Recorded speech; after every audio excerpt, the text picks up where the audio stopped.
አገር ሚያክም መሪ ሚፈጥር ህዝብ ሚሰራ ስራ መስራት የሚችሉ ከያንያን ሴረኛና በአገር ላይ የቋንጃ ከክ የሆኑ ከርሳም ዜጎች ጭንቅላታቸው መስራት ይጀምራል። አገር መሪ ታገኛለች። ህዝብ ትክክለኛ መሪ ይወልዳል። ስነ ምግባር ከወሬ ይልቅ በተግባር ይገለጣል። ኢትዮጵያን አሜሪካ የኢትዮጵያ ፊልምን ወይም ኢትዮውድን ደግሞ ሆሊውድ የማድረግ ዘመቻ ቢጀመርስ ብያስብ አፍሪካውያንን ክብር እንደሚሰማቸው ሰዎች አያስቡም ነበር። እንዳውሬው ነበር የሚያዩቸው። እንዳውሬ ለማሰልጠን ነበር የመጡት። እናሰለጥናለን የሚል ፕሮጀክት ይዘው እውነተኛው ዓላማቸው ግን የአፍሪካን ሪሶርስ የአፍሪካን ሀብት ሙሉ በሙሉ ተከፋፍሎ ለትውልዶቻቸው ለነሱ ሀገር ዜጎች ለነሱ ፍላጎት መዋል ነበር ዓላማቸው። የኢትዮጵያን ጥቅም የሚያስቀድም የንግድ ሽርክና ውል አስይዘው ወደ ኢትዮጵያ የላኩት። ልደና አእምሮ በጥበብ ያንጻል። ጥሩ የጥበብ ስራ ሌሎቹን ዘርፎች ያክማል። ጥሩ የጥበብ ስራ ለተበደለ ፍትህ፣ ለተገፋ ጥግ፣ ተስፋ ለቆረጠ ተስፋ፣ እድል ለተዘጋበት እድል፣ ለተኛ ንቃት፣ ለሰነፈ ትጋት፣ ለተከዳነት፣ ለተጨቆነ ነፃነት፣ ለተከፋ በጎነት፣ ለከፋ በጎነት፣ ለተጣመመ መቃናትን ያቀብላል። በጥበብ ስራ አገር ስሟ ይገነባል። መሰረቷ ይታረማል፣ መንገዷ ይቀየሳል። ታዲያ ምን አይነት ጠቢብ ሲገኝ፣ ምን አይነት ሁኔታዎች ሲሟሉ የሚለው ዋነኛ ጥያቄ ነው። ለማንኛውም ዛሬ ለዚህ ሐሳብ መነሻዬ ሄኖክ ወንድሙ ነው። ፈረጃ ፊልም የተከፈለለት ዋጋ ፊልሙን ባናየውም ፊልሙ ምንም ይሁን ምን የተከፈለለት ዋጋ ግን ብዙ እንድንል ያደርገናል። አሜሪካን አሜሪካ ያደረጓት መሪዎች ናቸው። መሪዎች ጀግና ደራሲዎችና ከያኔዎችን ፈጠሩ። ከያኔዎች ሆሊውድን ፈጠሩ። ሆሊውድ አሜሪካን በዓለም ዜጎች ምናብ አይነኬ ግዙፍና ልዕለ ኃያል አድርጎ ሰራት። ሆሊውድ አሜሪካን ሰራት። ሆሊውድን ለመስራት ግን መጀመሪያ እንደ ጆርጅ ዋሽንግተን አይነት፣ እነ ቶማስ ጄፈርሰን አይነት፣ እንደ ጆን ኤፍ ኬኔዲ አይነት፣ እነ ቴዎዶር ሩዝቬልትን አይነት፣ እነ ቤንጃሚን ፍራንክሊንን አይነት፣ እነ አብርሃም ሊንከንን አይነት ታላላቅ መሪዎች መፈጠር ነበረባቸው። የአንድ ተቋም ለውጥ፣ የአንድ አገር ለውጥ በሁለት መንገድ ሊመጣ ይችላል። አንደኛው ከላይ ወደ ታች ነው። ከመንግስት፣ ከመሪዎች፣ ከአስተዳዳሪዎች ወደ ህዝብ። ልክ እንደ አሜሪካ ጆርጅ ዋሽንግተን የአሜሪካ አብዮት መሪና የመጀመሪያው ፕሬዝዳንት አሜሪካን የመስራቱን መሰረት ጣለ። ህዝቡን አነቃነቀና አሜሪካ አሁን ያለችውን አሜሪካ እንድትሆን መሰረቱን ጣለ። ራሳችንን በዛ መነጽር ማየት ከቻለን እኛም አንድ ሰሞን አንድ ታላቅ ህልም ያለው ጀግና መሪ ተነሳ።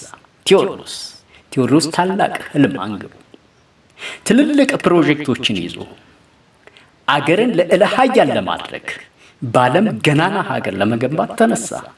እንዳለመታደል ሆነና ታላቅን መሪ ባለህልምን መሪ የሚከተል ብቁ ህዝብ ስላልነበረን፣ በተቃራኒው መሪ የሚበላ ህዝብ ስለነበረን ቴዎድሮስን ለባዕዳን አሳልፎ የሰጠ፣ ቴዎድሮስን ከነህልሙ የቀበረ ህዝብ ነበርና ቴዎድሮስ ከነህልሙ ሞተ። ያሳዝናል።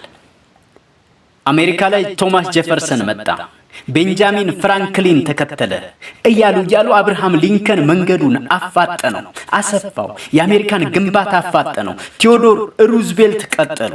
ቴዎዶር ሩዝቬልት በነገራችን ላይ የታላቁ ንጉስ፣ የጠቢቡ ንጉስ፣ የቴዎድሮስ ልጅ፣ የቴዎድሮስ ተከታይ፣ የቴዎድሮስን ህልም ያስቀጠለው፣ የአሁኗን ኢትዮጵያ መስራት የቻለው፣ ምንም እንኳ ወደ ኋላ ቁልቁል ብትወረወርም ኢትዮጵያን መስራት የቻለውን ታላቁ ንጉስ አጼ ምኒልክ ወዳጅ ነበረ ሩዝቬልት። ለዚህ ወዳጅነታቸው ታላቁ ጥቁር ኢትዮ አሜሪካ ዳግማዊ ምኒልክ የተሰኘውን ከንጉሴ አየለ ተካ የጻፈውን መጽሐፍ ማንበብ ይቻላል። እዛ መጽሐፍ ላይ ኢትዮጵያን ስታዩት ያኔ በ1900ዎቹ የነበረችውን ኢትዮጵያ ስታዩት ትቀናላችሁ። ኢትዮጵያ በታላቁ ጥቁር በአጼ ምኒልክ ዘመነ መንግስት በቴክኖሎጂ፣ በወታደር፣ በንቃተ ህሊና፣ በስልጣኔ ማንም አይችለንም ያሉት አውሮፓውያን አፍሪካውያን ሰው አይደሉም እናሰለጥናቸዋለን በሚል ፕሮጀክት የአፍሪካን ሪሶርስ የአፍሪካን ምድር ተከፋፍለው ለመቀራመጥ አቅደው በበርሊን ጉባኤ ተከፋፍለው በካርታ መጥተው አፍሪካን ሲገዙ ጣሊያን ወደ ኢትዮጵያ ያለምንም ማመንታት ያለምንም ፍራቻ ሙሉ ዝግጅቷን አድርጋ ኢትዮጵያን ተቀራምጣ ለመብላት ስትመጣ ታላቁ ጥቁር ኢትዮጵያውያንን ከጫፍ ጫፍ አስተባብረው በፍጹም ያልተጠበቀ ታምር ሰሩ።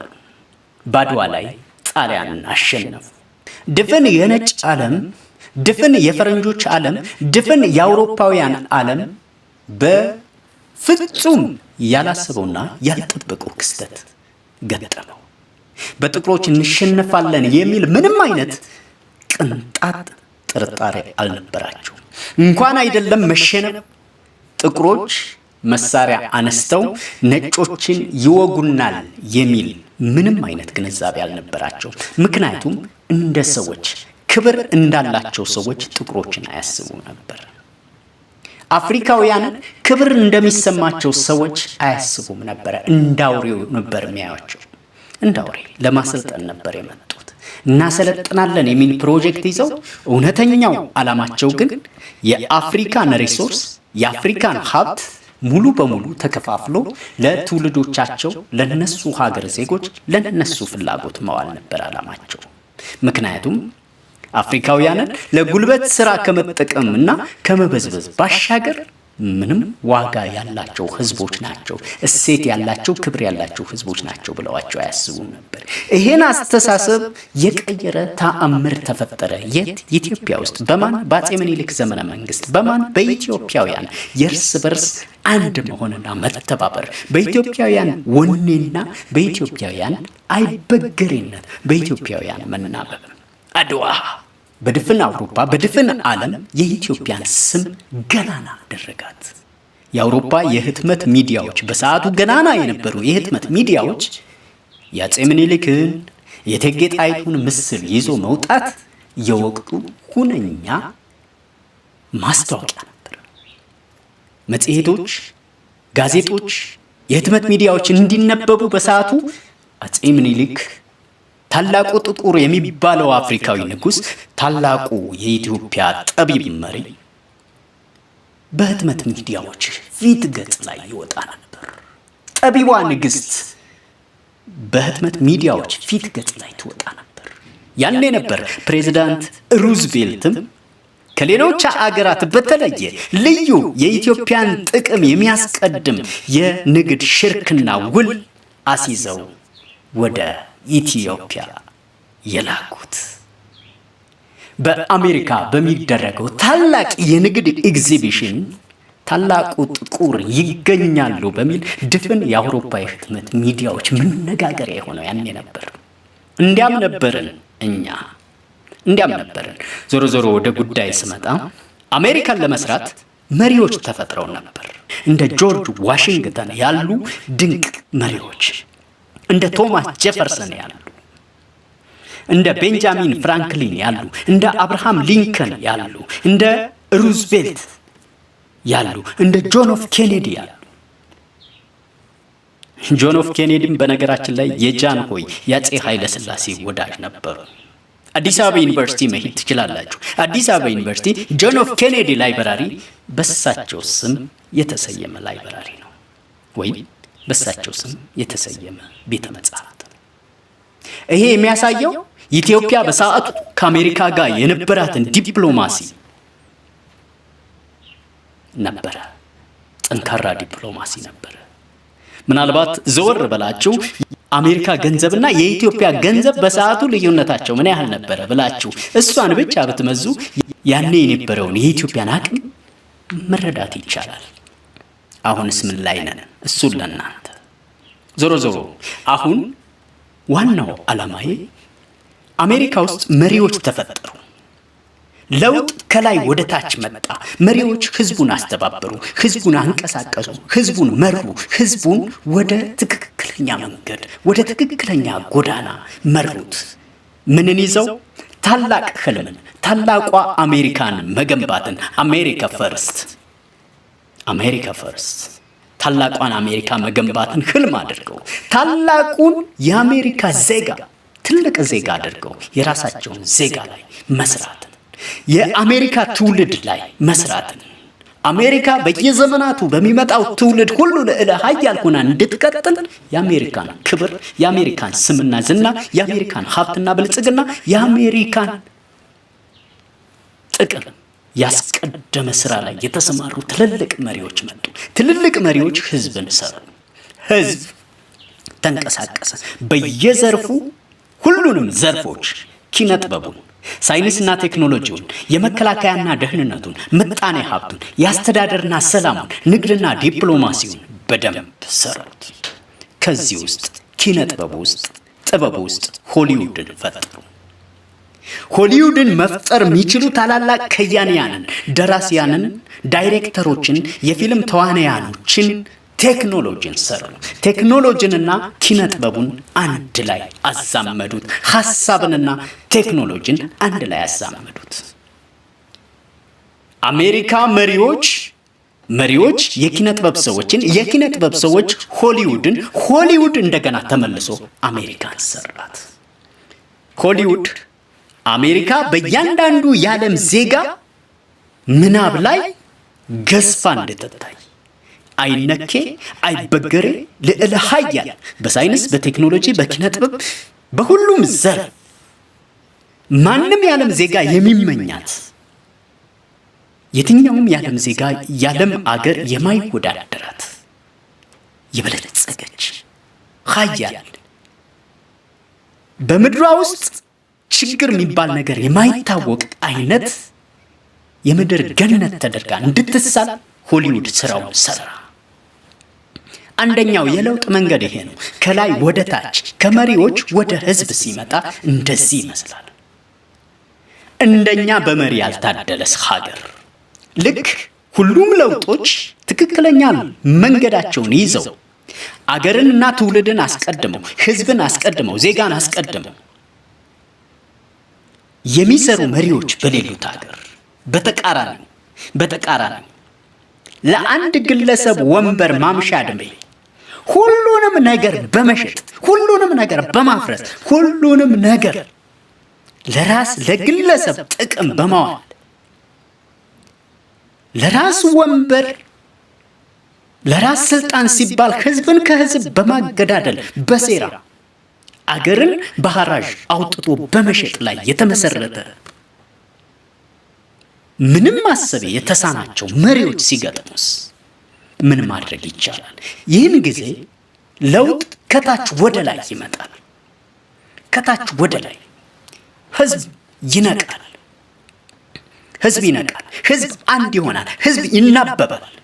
ህዝብ ለልጆቹ ሲል፣ ህዝብ ለትውልድ ሲል፣ ህዝብ ለራሱ ክብር ሲል፣ ህዝብ ለሀገሩ ሉዓላዊነት ሲል ይነቃል፣ ይናበባል፣ አንድ ይሆናል።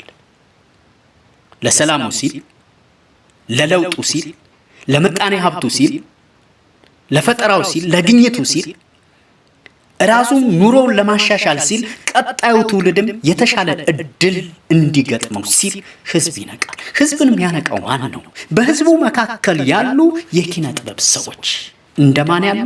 እንደ ቴዎድሮስ ካሳሁን፣ ቴዲ አፍሮ ዝም ብሎ የህዝብን የልብ ትርታ በማዳመጥ የአገርን ነባራዊ እውነታ በመረዳት ታሪክን ከነገ ህልም ጋር በማስታረቅ ከነገ መጪ እንዲሆን ከምንፈልገው መልካም ነገር ጋር በማሰናኘት አንዳች ህዝብን ሊያነቃንቅ፣ ትውልድን ሊያንጽ፣ ተስፋ ሊሰጥ፣ ታሪክን ሊያስረዳ፣ የአሁንን ነባራዊ እውነታ ሊያስገነዝብ የሚችል ትልቅ የኪነ ጥበብ ስራ ትልቅ የጥበብ ስራ አብዮት ጠሪ ህዝብ አንቂ የሆነ ስራ የሚሰራ ደፋር ቆራጥ ሐቀኛ ላመነበት የሚኖር እንደ ቴዎድሮስ ካሳሁን እንደ ቴዲ አፍሮ አይነት ጀግና የጥበብ ሰው ያስፈልጋል።